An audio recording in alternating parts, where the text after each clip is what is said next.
Emmanuel Macron reproche à François Bayrou d'être en fait ce qu'il est, c'est-à-dire d'être quelqu'un qui procède avec lenteur. Depuis le 13 décembre 2024 et la nomination de François Bayrou à Matignon. On se rappelle que François Bayrou a forcé la main d'Emmanuel Macron pour obtenir ce poste, que Macron s'est résigné à le nommer alors qu'il aurait préféré nommer Sébastien Lecornu. Et depuis, la relation ne cesse de se dégrader. Il faut bien comprendre que Emmanuel Macron et François Bayrou sont des alliés politiques. Depuis l'élection de 2017, on pense que le ralliement de François Bayrou à la candidature du jeune et inconnu Emmanuel Macron a joué un rôle décisif dans l'élection. Depuis, les deux hommes nourrissent une relation qui est faite, disent-ils, de respect et d'affection réciproque, mais qui n'exclut pas le rapport de force. Jusqu'à présent, le rapport de force s'était surtout exercé quand il s'agissait de nommer des candidats aux élections législatives où le MoDem voulait se tailler la part du lion face aux députés macronistes. À présent, la situation a complètement changé. La relation entre un Premier ministre et le Président de la République n'est pas celle que pouvaient entretenir les deux hommes quand ils étaient alliés politiques. Et Emmanuel Macron reproche à François Bayrou d'être en fait ce qu'il est, c'est-à-dire d'être quelqu'un qui procède avec lenteur et qui a une méthode qui consiste à vouloir consulter les partis politiques, les corps intermédiaires et que lui-même interprète comme une manière de ne pas décider.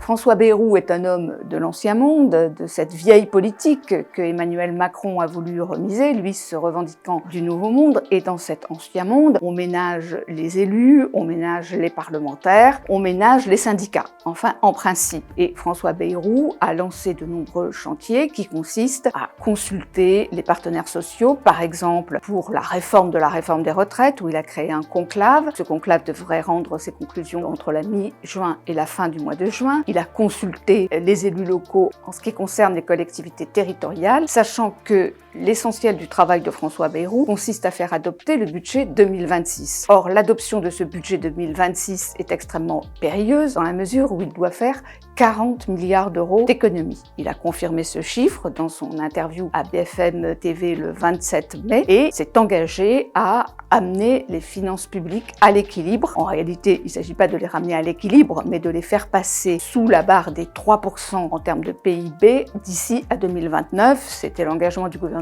Barnier, c'est aussi le sien et il l'a repris.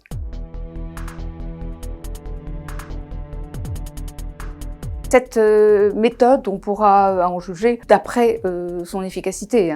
C'est difficile de prendre des risques à ce stade, mais François Bayrou se met la pression sur lui-même et la met très fortement parce que le 14 juillet, il devra délivrer ce qu'il a promis et s'il n'y parvient pas, il risque soit la motion de censure, si jamais il faisait des propositions qui franchissent les lignes rouges fixées par les différents partis, soit le procès en incapacité et en immobilité puisqu'il ne sera pas parvenu à remplir sa mission. Face à sa méthode, François Bayrou reçoit une volée de critiques. On l'a dit, le chef de l'État trouve qu'il ne va pas assez vite parce qu'il voudrait qu'on continue à transformer le pays. De son côté, François Bayrou redoute d'être renversé par une motion de censure, donc il est obligé de respecter les lignes rouges que lui fixent les partis pour ne pas le renverser. Mais il est extrêmement sûr de sa méthode et les critiques glissent sur lui comme de l'eau sur la toile cirée. C'est-à-dire qu'il pense que si jusqu'à présent on n'est pas parvenu à faire des économies et à transformer le pays, c'est parce qu'on n'avait pas la bonne méthode. Lui-même est persuadé d'avoir la bonne méthode et de parvenir par le dialogue, par la persuasion, par la pédagogie, à convaincre les Français, les syndicats, les élus locaux, les parlementaires que l'on peut faire 40 milliards d'euros d'économies.